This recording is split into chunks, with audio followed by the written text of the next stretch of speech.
ज्ञान हमेशा झुककर लो।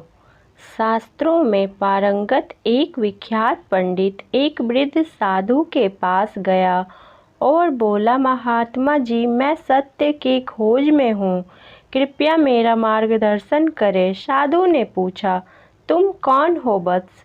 पंडित बोला, महात्मा जी, आप मुझे नहीं जानते, मैं कई शास्त्रों में पारंगत पंडित हूँ।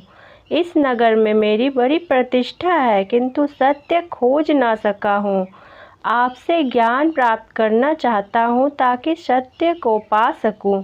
साधु बोले, तुम लिखकर ले आओ कि तुम क्या जानते हो। जो तुम जानते हो उसे बताने का कोई औचित्य नहीं। जो तुम नहीं जानते वो ज्ञान मैं तुम्हें दे दूंगा। व्यक्ति लौट गया। उसे शास्त्रों का इतना अधिक ज्ञान था कि उसे लिखते लिखते 3 वर्ष बीत गए। 3 वर्ष बाद जब वह साधु के पास पहुंचा तो उसके हाथ में 1000 पृष्ठों की पोथी थी। साधु और वृद्ध हो चले थे। पोथी देखकर बोले, मेरी आयु हो चली है, इतना तो मैं पढ़ नहीं पाऊंगा, इसका सार लिख कर ले आओ। पंडित लौट गया और सार लिखने लगा। इसमें उसे 3 माह लग गए। 3 माह बाद जब वो साधु के पास पहुंचा तो उसके हाथ में 100 पृष्ठ थे। साधु बोले, ये भी बहुत अधिक है, शरीर दुर्बल हो चला है, आंखें कमज़ोर हो चली है कि इतना पढ़ पाना भी संभव नहीं, इसे और संक्षिप्त कराओ। पंडित वापस चला गया और 7 दिन बाद एक पृष्ठ में सार सूत्र लिखकर ले आया।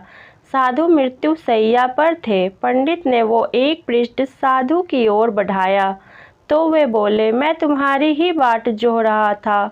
देख रहे हो कि मेरा अंतिम समय आ चुका है, तुम कब मेरी बात समझोगे? जाओ इसे और संक्षिप्त कर लाओ। साधु की बात सुनकर मानो पंडित की आंखें खुल गई। वह तत्काल दूसरे कक्ष में गया और एक कोरा कागज ले आया।